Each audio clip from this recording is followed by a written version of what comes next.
Hey, y'all, Scott here. First, I want to take a second to thank all the show's listeners, sponsors, and supporters for helping make this show what it is. I literally couldn't do it without you. And now I want to tell you about the newest way to help support the show. Whenever you shop at Amazon.com, stop by ScottHorton.org first, and just click the Amazon logo on the right side of the page. That way the show will get a kickback from Amazon's end of the sale. It won't cost you an extra cent. And it's not just books. Amazon.com sells just about everything in the world, except cars, I think. So whatever you need, they've got it. Just click the Amazon logo on the right side of the page at ScottHorton.org, or go to ScottHorton.org/Amazon.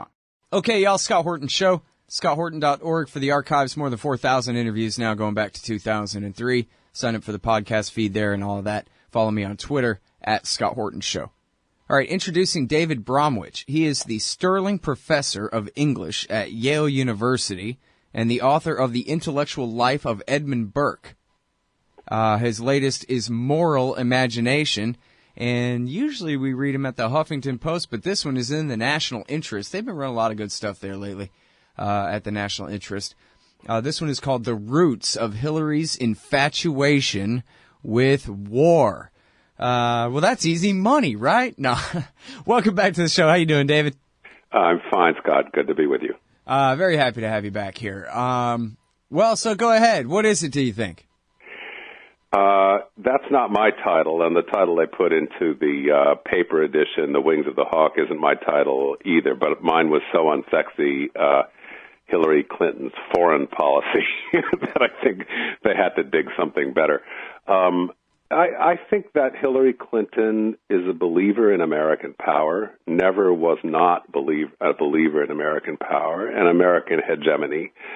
And it's one of the reasons why she could start as a Goldwater Republican to the right of her family and end up as a LBJ Democrat to the left of her family, but preserve that continuity in her thinking. And one of the details I mentioned earlier, which is not hard to extract from her biography, is that she seems to have been a non-participant for somebody on the left liberal side in anti-war protests against the Vietnam War, whereas her husband-to-be, Bill Clinton, was, closely associated with that movement. It was possibly to some degree opportunist for him, too. Having the beliefs helped him to rationalize getting out of the draft. But Bill Clinton, I think, has tended to be less interventionist, less aggressive in his attitudes about U.S. Power in the world than Hillary Clinton. An early sign of this, again, in Bill Clinton's presidency, came with pressure to bomb Yugoslavia. Oh, wait, hold up on all that for a sec. Let's talk about Vietnam some more. I guess I had heard it told that she had been against the Vietnam War, but you quote her contemporaries saying, "Yeah, not so much. She did." Yeah, it's not a matter of Hillary Clinton being pro-war. I think for a member of her generation in the milieu she kept to, which was already on the liberal side, that would have been almost impossible by 1968, 69 when she was entering law school. Mm-hmm. But she was not interested in it. That was not the form of political activity she cared for. She was more involved with the help for the needy, for kids in the inner cities, and prosecuting bad people in government, like the Nixon administration, and so on. The use of authority both to assist and to punish. And I see her, I guess, as somebody with a pretty strong authoritarian temperament. I'll go further. I don't think she has a libertarian bone in her body, and it came out in some of her pronouncements on, for example, Edward Snowden, which were unnecessarily strident. So that's the background. Not that she was in some way, a hawk in the Vietnam War when she had no power anyway. But I would even draw a distinction, a shade of distinction between her and Bill Clinton on the Vietnam War and on further into, as I mentioned, Yugoslavia. It's said that Hillary Clinton's strong advocacy for bombing Yugoslavia, for going along with Tony Blair's plan for the use of NATO in this new century as it was coming, that Hillary Clinton tipped the balance for Bill, and as she later did for Obama on Libya, and by the strength of her resolve and her belief, was a major cause of those two interventions. God help us if we're going to have to rely on Bill to restrain her. The mad bomber Bill Clinton is what I used to call him before George W. Bush came around. Yeah, I think we can agree Bush did more harm than Bill Clinton, but there is a liberal myth of the good intervention that takes the Kosovo instance as the prime example, and there was an attempt to build up a neoconservative myth with Iraq. That didn't work, but the neoconservatives have now blended into the camouflage background of neoliberal advisors, and they formed sort of conglomerate organizations, some of that visible in the so-called dissenting memo from the State Department on Syria. Mm-hmm. The people from the Bill Clinton administration and people from the George Bush and, the people who think Obama has not been belligerent enough all are together in wanting the U.S. to be stronger, in building up defense reserves in East Europe against a supposed Russian threat, and in, again, counting the Russians, but also supposedly building up democratic institutions by overthrowing Assad in Syria. The National Interest, the journal that my article is printed in, has been skeptical on these issues, especially on Syria, and it's an honorable position they've had. Mm-hmm. Well, now, on the Kosovo War back in 1999, it should have meant more to me. I mean, obviously I was against it, but I should have understood in the context what a big deal it was that they were doing this over Russia's dead body, literally. That you can't stop us, and I had thought that, nefarious as they were, that there were grand strategies behind American imperial foreign policy. But now, really, no more. It seems like the president's wife hectored him into it. Well, and not to forget Tony Blair. He was not discredited at that time. He was at the height of his rhetorical power and his apparent political leverage, not just in Britain but in Europe generally. And Tony Blair had an optimistic, fervid, messianic idea of the role that Europe in the form of NATO, aided by the U.S., could take in building up a new world of democracy, civil society, and all the rest. It was just the beginning of that. And I'm as culpable, if that's the word, as you are. I thought the Kosovo or the bombing of Yugoslavia was bad, and I thought it was bad that it went on for 77, 78 days, whatever it was, and that it kicked up more problems than it solved. But I didn't see it as the beginning of a whole new drift in U.S. policy, which it has turned out to be. So. Well, and it's amazing, as you say, that the myth really has stuck, though, that, what about Kosovo, where everything worked great? If only that's what we had done to protect the poor people of Rwanda. But we learned the lesson in Kosovo that you got to do it. And, of course, they never had to. No one ever held them to account. Who's going to hold them to account? Christian Amanpour, Jamie Rubin, the State Department spokesman's wife, was going to hold them accountable for the fact that there were no mass graves, there were no 100,000 murdered men, women, and children, Kosovar Albanians. No. It was a lie. I would believe it was the Wall Street Journal that did the expose on that. But these follow-up stories are forgotten. And, of course, a more recent follow-up that I cited in the article by the excellent reporter, the New York Times reporter, Carlotta Gall, about the present state of Kosovo, which is now yet one more haven for ISIS, for the new terrorist militants. And these are ethnic, Serbians, people from the Balkan states. They don't look like the American idea of Muslims. That is to say, they're not exactly Arab. And yet they, because of poverty, because of conditions that make them hostile to the West and so on, and also just to have something to do and feed themselves and have a big cause, that's become a popular rallying point in Kosovo, of all places. So that, there's a state really run by drug lords. The Kosovo Liberation Army was discredited even by the time we decided to make it into a state. But it's another, we call them failed states, but they're failures partly created by intervention and violence coming from the U.S. and our allies. So, it's a terrible myth. The Iraq War narrative, in a way, is harder to turn in favor of U.S. imperial expansion. I mean, the Iraq War just looks very bad. You can't say the surge made it have a happy ending now, because the second ending came with the rise of ISIS. But people do go back to Kosovo and the terrible supposed lost chance of Rwanda, and the idea that America must be the, centripetal power that holds together what's good in the world and organizes the energies of people of goodwill and all the rest. I could think we might play a role in reducing the results of climate disruption if we join some international organizations concerned with that. But in fact, U.S. strategists are wargaming climate change and talking about whose advantage it's going to be to and who we should be willing to sacrifice and so on. Everything turns into a matter of defense, security, elimination of the weaker, and so on. And of course, it should go without saying, but for the other reason that everybody knows it. But the Pentagon is, second or third place for the greatest polluter on Earth after just the U.S. government itself, the rest of the U.S. government, and maybe some of the other major Western powers. But well, I think China, too. Place. Oh, yeah, there's lots of tied with China.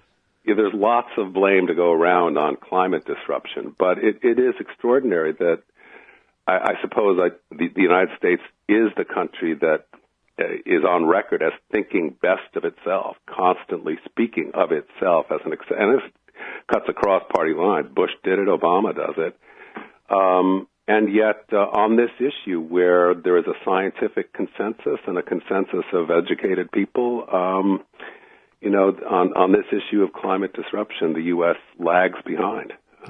Well, even if all that stuff's true, I certainly don't want them to do anything about it. I don't want them to do anything at all.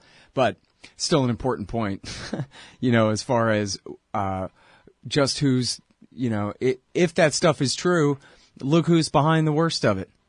Look at how much they waste. Look at how much fuel they waste just transporting fuel to the guys in Afghanistan. Oh, yeah, with the old Humvees. And I would feel wrong, Scott, if I didn't put myself on the record saying to you, it is true, and I don't think either of us knows anybody qualified who would be able to refute that. But we don't have to get into that argument if you don't want to.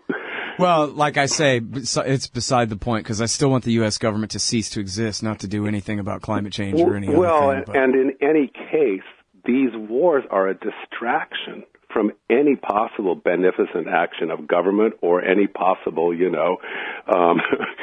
gradual dismantling of the worst of the powers of government that might have a good result. The wars are a complete distraction and close to being, I don't know, what would they call it in psychology now? A syndrome, an addiction, an obsession. It's a track of thinking we can't get off. And you see an organization like the,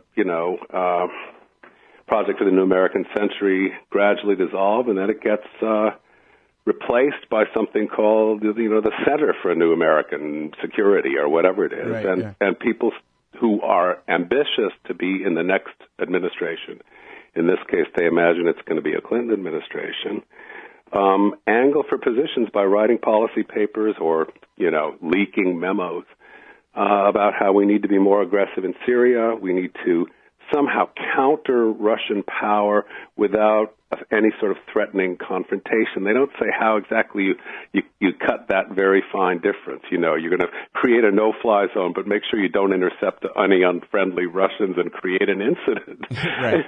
It's a crazy policy, and yet it's presented as judicious. That's their own word about themselves. Right. These, I think, aspiring Clintonites in the State Department. A judicious use of force, and they think that Obama has fallen short of that, and of course he has. He referred to Syria as a cluster you-know-what, and decided after he was almost led into another intervention by the same people, led by Clinton, that he wasn't going to do what he did in Libya yet again. That only made things infinitely worse. Yeah. Well, now, well, let's put off Syria for a second, because on Libya, David, I bet you probably we can find interviews of you and I talking about this in 2011 as it was all going down. Yeah. This is just, it's too crazy for words, man. And I guess they call it smart power, sort of like intelligence. Instead of calling it, educated guesses, they call it intelligence, which is sort of flattering and, it defines itself as true, even though and smart, even though it isn't necessarily. Sort of same with smart power. That's a great slogan for use of power in some way. But what's smart about it when anyone by, we're at the end of June here, anyone by June 2011, 5 years ago, knew for sure that this war was benefiting veterans of Al-Qaeda in Iraq. Guys who were loyal, their last leader was Abu Musab al-Zarqawi. And, oh my God, we're fighting a war for them, and then they just kept doing it anyway. And all reports out of the New York Times and everything is that Hillary met with the Libyan Chalabi once at some hotel. And he said, "Oh yeah, trust me, lady, it's going to be great." And then they did it. Jibril was his name. Yeah, that's why I'm tempted to call it a syndrome. They take these more or less Western-educated, reminds you of ourselves leaders at face value when the leaders claim that they are in a position to command power in the country, when in fact they have nothing like that. In the report that came out from the Republican-led Committee on Benghazi, when was that? Yesterday or the day before? I saw the committee head, Trey Gowdy, presenting some of the information about Benghazi. And one of the most curious features of it, not emphasized in newspaper reports, but it's there, and even the Times did mention it, is that it's not only the 4 who were killed, but that we managed to get out into safety, out of Benghazi, 38 other Americans who were under serious threat of kidnapping, death, whatever, from the rogue militias who were our allies, our presumptive allies against Gaddafi. And you know who got them out? It was officers from Gaddafi's armed forces whom they finally called on and who assisted the Americans. So, I mean, the very government you depose becomes the one you rely on to fight the guerrilla force you've created by this, by smashing yet another government. Well, the Washington Times series, the Shapiro and Riddell series there have it that the DIA, well, the military in general, I guess, and the CIA, they wanted to negotiate. They were talking with Gaddafi's son. I mean, after all, the war took 9 months, 10 months to finally lynch the guy on the side of the road. And so they were trying to come to some kind of deal and call the war off, even after we know from the emails that Sid Blumenthal was telling Hillary Clinton that, yeah, man, there are jihadists and they're doing summary executions and this kind of thing. And they kept the war going for months, even after that, when they could have stopped short. Yeah. What do you think is obsession and what I get it? They're a bunch of lunatics. I don't disagree with you about that, but there must be something else I'm missing. Just lunatics? I think that the habit of one line of conduct in individual lives as well as in a group, in a state, that habit becomes something that has its own inertia. And this is what the American establishment looks like with its current, that is the foreign policy elite, with the convergence of people like, Michelle Flournoy, who was a named possibility to succeed Chuck Hagel as Secretary of Defense and has been high up in Democratic Party defense advice circles for many years. Somebody like her, somebody like Robert Kagan, who was a leading propagandist for the Iraq War and a co-founder of the Project for the New American Century, but he's very likely to have a role in a Clinton administration, I would think. His wife, Victoria Nuland, is someone Hillary Clinton moved over from the office of the vice president under Dick Cheney to her own State Department. It gave her enormous power, and the degree to which Victoria Nuland is implicated in the coup in Kiev that led to the disintegration in Ukraine, that still is an interesting question. So these people are, you might even say, again together. They were almost together at some phases of the Bill Clinton administration. And then they separated out under Bush. Really, a lot of people thought Iraq was rash and a step too far, and those who didn't think it initially thought it later. People like Kagan or William Crystal, who went on defending the Iraq War through 2007, 2008, 2009, are actually relatively rare. But none of them who are in government are discredited by any of this. and they keep being absorbed back into the machine, and Hillary Clinton's very friendly with them. She sees them as important allies. She doesn't have any, there's nothing in her revolting against the bad results that have come from her policies and the ones that Bush is responsible for before her. Mm-hmm. Hey, y'all, Scott here. Check out Jacob Hornberger's great new book, The CIA, Terrorism, and the Cold War, The Evil of the National Security State. They swear we need them, but the Future Freedom Foundation's Hornberger's having none of it. Hornberger shows how from the beginning, empire has diminished Americans' freedom far more than our enemies ever could, and all while undermining everything we profess to believe in and dealing with other nations. The CIA, Terrorism, and the Cold War, The Evil of the National Security State by Jacob Hornberger. Get it on Kindle for just $1 at Amazon.com. Well, you know, that New York Times piece that ran a couple of months ago about what a hawk she is, talked about, they really kind of framed it all in sort of like social psychology and what have you, right? Where if she, for political reasons, she needs to get along with Jack Keane, then she just is kind of a chameleon and she just sort of takes on whatever it is Jack Keane thinks. Yeah, let's do a surge, General, or whatever. That was a plausible treatment of the subject, the one in the Times that you're talking about, and it suggested that Hillary Clinton's a bit of a mystery. What she would really do if she had power is up in the air. But I think, though plausible, it's misleading ultimately and a little too comforting.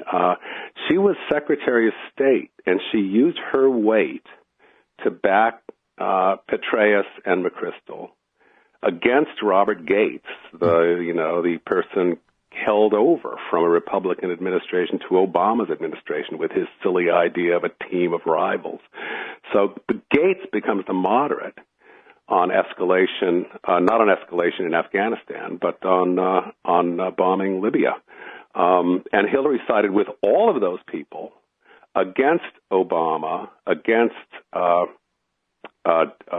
Lute and Biden and others who were urging a much more careful future course in Afghanistan. Hillary sided with the generals and on that occasion with the Secretary of Defense too against what were visibly Obama's hesitations. And, he's not strong. He's not, I think, as mean-spirited and as, ugly in his moral character as many of the people around government. But he's never been strong on these things. And I think she played a key role in that, too, both the escalation in Afghanistan, and in the Libya, she played a crucial role. Mm-hmm. So. Okay, so now on Syria, this is something that's come up with Peter Van Buren a few times on the show because he worked in the State Department for a long, long time. And so sometimes I complain to him, too, about how, hey, Peter, how come when we're talking about this stuff and I say, man, this is really crazy, this is what seems to be happening, how come you always say, yep, that's a pretty accurate description, instead of, no, I'm crazy? How can it be so crazy? We're talking about grown adults, the most powerful people in the history of the world, frankly, making these decisions. How can it be that they're just so damned careless? It's like a comic book or something, And Van Buren's answer is, hey, at the State Department, if Hillary wants to do Syria, then everybody's job is agreeing with her and doing Syria seem like the right thing. Like we're talking about George Lucas making a prequel here or something. It's no one's job to say, actually, Jar Jar's not funny. And actually, Al-Qaeda's the enemy, not Assad. And this is crazy. The person who's been saying that as much as anyone, and it's the best thing I know about him, I don't know that many entirely positive other things, is Joe Biden. On Libya, on Afghanistan escalation, on Syria, and he's the one who, leaked in a speech at Harvard details about the Syria disagreements that nobody else around the White House or the State Department has come forward with. But Biden's given your best explanation of why Obama almost lunged for the bombing of Syria and then pulled back and means to stay pulled back. But I think, there's a line in a poem by Marianne Moore about New York, which goes something like, one must stand outside and laugh since to go in is to be lost. And on the inside, I think these people who are ambitious for their careers want to be lost in the crowd, and it takes nerve, or it takes confidence, or whatever sort of cussedness Joe Biden has as a associate of Obama to say, no, this is a bad idea. This has been tried before, and it's not a good idea.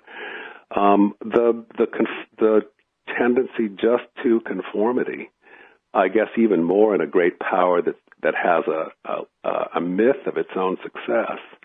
The temptation is too great for a lot of them to get past, and I think they come to believe it. They come to believe this time it'll be right. This time we know more, or they believe that Assad is completely responsible for the worst atrocities in modern war, and for the United States to have overlooked these and done nothing will be a black mark beside us throughout history. But the fact is, Assad is a tyrant. He's a tyrant of the sort that uses power mercilessly to keep himself in power, and yet the results, we've seen it. We've seen it in Iraq and we've seen it in Libya, the results of using enormous violence in order to overthrow such people without any grasp of their language, their country, what the forms of stability are that are possible afterwards, creates even worse troubles, even worse suffering than these tyrants do. And it's just not a message that people in the American policy elite seem to get or want to get. Yeah. Well, it's sort of like, when the neocons invoke Richard Pearl and all the way to Christopher Hitchens, in and out of government, and all of them in the march to the Iraq War. Hitchens, to be fair, was never in government. Oh no, I'm saying in and out of all the way, the whole spectrum of the whole spectrum of the former communist turned right wing Bush loving warmongers. Then right. From Kruthammer to Wolfowitz. Their whole thing was that, mean old Kissinger, why, he just didn't care whether people were slaughtered or not. Well, we do. We're gonna go and help you. And it seemed like, on one hand, obviously they're being cynical when the only dictators they target are the ones that they don't own. And we can see what they mean by export democracy. They mean, force America-friendly governments on other governments. But on the other hand, they seem to believe it enough to think that they're right and moral in what they do, but just enough. Yeah, no, I would agree with that, and the what to say, the solidity of their belief in themselves makes them at times say the most crass and heartless things. I mean, Hillary Clinton, this was apparently rehearsed with her advisor, Sid Blumenthal, when it was felt that Obama might be stealing the credit for the overthrow of Gaddafi. So she goes on whatever TV show that was and says, "We came, we saw, he died," and then laughs, that sort of cackling, rehearsed laugh. Terrible. You don't say that about an assassination. But Americans have grown inured to this. Even Obama, the relatively gentle Obama, after he orders the assassination of bin Laden, speaks of it again and again going into the 2012 election as delivering justice to bin Laden. We delivered justice to bin Laden. No, you didn't deliver. Justice is something with a process. It doesn't come down in a helicopter and shoot you. Yeah, all right, now, so let's talk a little bit about Russia, too, because if anything going on in Eastern Europe is not Putin's fault, then it could be hers. She was in charge of the Russia reset, and it didn't work out. So if she's president, we're talking about Hillary Clinton here, too, not some TV president. There's virtually zero chance that she could even entertain the possibility that, maybe it was kind of her pushing a little too far in Libya and Syria and Ukraine that maybe might have provoked them a little or anything like that. Yeah, those are the reasons for one's gravest reservations about Clinton becoming president. I mean, just to get the chronology clear, the Ukraine turnover happened the end, 2013 into 2014. Right. Hillary Clinton was no longer Secretary of State then. But John Kerry seems to have inherited some of this aggressive streak that was so pronounced in her, and certainly inherited the people. It's possible that some of the people running things there are very aggressive, very resourceful, and maybe very convincing. And so they are, we know, people who are confrontational toward Russia, who have been responsible for, what they can achieve of a new form of press treatment of a Russian leader that goes back to the anti-communist days. I mean, Putin, again, there's another bad man, a strong man, if you will, Dick Cheney without a constitution. That's Vladimir Putin. But nevertheless, he's a leader of a power. It's a nuclear power, and we're doing these, kicking up dirt in his backyard.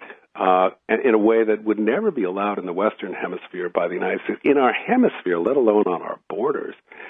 And without any idea that might have something to do with the fact of Russia annexing Crimea and the fact of Russia wanting to defend Syria as an asset more strongly than we anticipated they would and all the rest. But Putin actually shows some signs of prudence that have been absent in American leaders. He went in and got out of Syria in a way that doesn't seem possible for us to have done.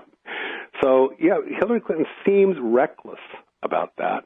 And it seems to me to be the neoconservative side of her foreign policy advisorate that's contributing there. And it's highly possible she finds this satisfying, that is, to view herself as a particularly tough, all-American leader of a new reassertion of American both power and hegemony, and it suits her to call it smart power because it points to the fact that she's a brainy woman.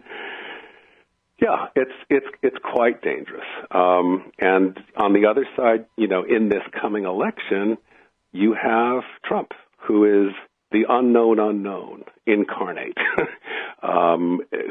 some of whose utterances on foreign policy actually have been heretical in an interesting way, saying that NATO is a relic of the Cold War. What are we doing supporting NATO so much?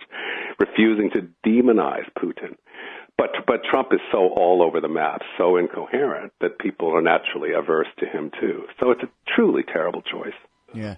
Yeah, even him being slightly good on Russia some of the time when he's not saying that we should be shooting down their fighter jets over the Baltic Sea. Yeah, he does everything. Yep. Yeah, he's basically, it's just another way to differentiate himself from the common narrative. It doesn't mean that he means anything by it at all. I mean, exactly. I think that's right. He now claims to have been against the Libya war. He claims to have been against the Iraq war. There's very little evidence of either of those things. So, but Hillary Clinton's on the record. I mean, she is the known. Well, and she compared Putin to Adolf Hitler. Said, hey, look, he took Crimea. That's what Hitler did. Yeah, she went one step ahead of the neoconservatives there, or ahead of most of them, because all but the most demagogic of them would say, well, this is like Munich. They love to invoke Munich, and so you must never give in to another power. You must never give an inch, even though it's an inch you have no interest in. So that comes up often. But the actual comparison of Putin to Hitler was striking. She did that at a moment when she was making in the fall of 2014, when she was really starting to run for president and trying to differentiate herself from Obama and marking out a place for herself very much to the right of Obama. That was the first move by Hillary Clinton.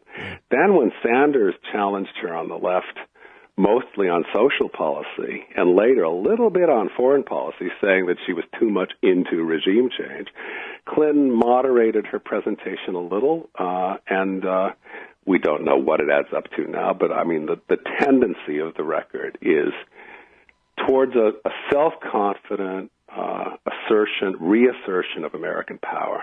And that's a little fable shared by foreign policy advisors on the right and the left, that somehow, under Bill Clinton first, we missed a chance when there was this magnificent opening that Wolfowitz talked about to become the world's sole superpower. We didn't make enough wars under Bill Clinton when there was no chance of Russia opposing. And then in the aftermath of disappointment with Iraq, the Obama administration is just a horrible lost opportunity. That's when we should have finally made our move. And they don't say how we should have done it any more than they used to say how we could have won the Vietnam War. And we used everything we could in Vietnam except nuclear weapons. That's the only thing we didn't use. And the same question ought to be asked about these strategists on Syria and Ukraine and the rest. What do you want? You want it to actually cross into Russian territory with NATO tanks? It's not clear what they want. All right, well, now, so let's talk about sexism a little bit. On which I'm an expert, of course. Well, I think all of us are. We have to be. No, so listen, I mean, here's the thing. If you're a Democrat and you're a president, then by definition, you're a wimp, and you better prove that you're not a wimp. And it just seems as plain as day, almost incontrovertible, that if you're a woman and a Democrat and you're a president, then you have to be extra tough. Because what if they call you a weak woman Democrat? And I think that's right. And now if she's as brainy as you say, or, well, I know you were just kind of kidding with that, but if she's as brainy as she would like us to think, then she would know that, hey, come on, you don't have to go along with that. You can stand up to them, prove how tough you are by standing up to them. They're a bunch of soft-handed Republicans. What are they going to do about it, right? But same as Obama could have too, stood up to them and proved how tough he was in that way. But instead, I mean, it's just a foregone conclusion that she's going to be running to the right for 8 years straight in order to avoid being called a weak woman Democrat. I think that's right, and I think that's a difference between her and both Carter. I mean, the Carter doctrine, which has gotten us into so much subsequent trouble, was a great exception to that. But Carter, for the most part, Obama, for the most part, they didn't, as you say, stand up to the generals, but they, what you call it, they stood still while the generals slugged away, and they tried to keep their stance at least. Hillary Clinton, it's symptomatic that she would make friends with Jack Keane, the co-author of The Surge of 2007 in Iraq, and, a very interventionist type within the military. Very different from the vice chairman of the Joint Chiefs, whom Obama relied on in the early days of his presidency, General Cartwright. Jack Keane was, the spearhead, along with Frederick Kagan, of that policy for staying the course in Iraq. And I think Hillary Clinton, as a kind of politician's, rueful pride in her ability to get along with men of power of all sorts, and her ability to satisfy men of power of all sorts, and that story about her kicking off her shoes and saying, "Where can a gal get herself a beer around here?" to Jack Keane when she's in the Army barracks or whatever. To me, that says something about her, and I don't think it puts her in a position temperamentally where she's likely to defy the consensus of generals any more than, say, LBJ did, if you assume, as we now know, in fact, that Johnson saw the writing on the wall in Vietnam and that it was never going to work. But he just didn't have – he was a Democrat. He said, they're not going to tell me I'm the one that lost. When this war is lost, it's going to be somebody else's loss. So, you're right. That's the Democratic president's predicament in foreign policy. You could say it's the punishment for the Democrats taking no primary interest in foreign policy. They'd rather get it off the table and work on welfare policies, medical care, things like that. Those are the Democrats' bread and butter issues. But Republicans, meanwhile, people like McCain, people like Lindsey Graham, people like Representative King of New York are going to be pushing forward on security and pushing to do more with our power and keep our defense budgets up. And they get imitated, they get emulated by Democrats like Michelle Flournoy, who writes this Washington Post editorial in 2014 saying the Defense Department ought to be made an exception from the sequestration requirements. Just take that out of the deal. There's going to be no cutbacks in defense because our defense has to keep expanding. All right, well, we better stop here because I've already kept you way over time. Okay, but I didn't even know the time. Thanks. Well, I just want, when people download this thing to their phone and see 40 minutes, I don't want them to see 55 and go, forget it and skip it or anything. I'm glad to stop it at a convenient point short of an hour-long TV serial. So, good talking to you. The truth is, I got 100 more questions and directions and topics to bring up and everything else, but that just means I have to have you back on the show sometime soon. Okay. Bye-bye. Thank you very much, David. Appreciate it.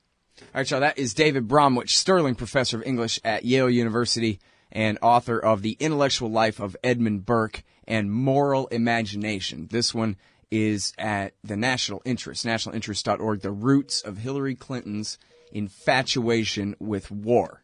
All right, scotthorton.org for the archives, 4,000-something interviews there, et cetera, like that. Sign up for the podcast feed if you want to get them all. Also at scotthorton.org. Help support at scotthorton.org/donate. And follow me on Twitter at Scott Horton Show. You hate government? One of them libertarian types? Or maybe you just can't stand the president, gun grabbers, or warmongers. Me too. That's why I invented LibertyStickers.com. Well, Rick owns it now, and I didn't make up all of them, but still, if you're driving around and want to tell everyone else how wrong their politics are, there's only one place to go. LibertyStickers.com has got your bumper covered. Left, right, libertarian, empire, police, state, founders quote, central banking. Yes, bumper stickers about central banking. Lots of them. And, well, everything that matters. LibertyStickers.com. Everyone else's stickers suck. This part of the Scott Horton Show is sponsored by Audible.com. And right now, if you go to audibletrial.com/Scott Horton Show, you can get your first audiobook for free. Of course, I'm recommending Michael Swanson's book, The War State, The Cold War Origins of the Military-Industrial Complex and the Power Elite. Maybe you've already bought The War State in paperback, but you just can't find the time to read it. Well, now you can listen while you're out marching around. Get the free audiobook of The War State by Michael Swanson, produced by Listen and Think Audio at audibletrial.com/Scott Horton Show. Superior blends of premium coffee. Roasted fresh in Zionsville, Indiana. Darren's Coffee satisfies the casual and the connoisseur.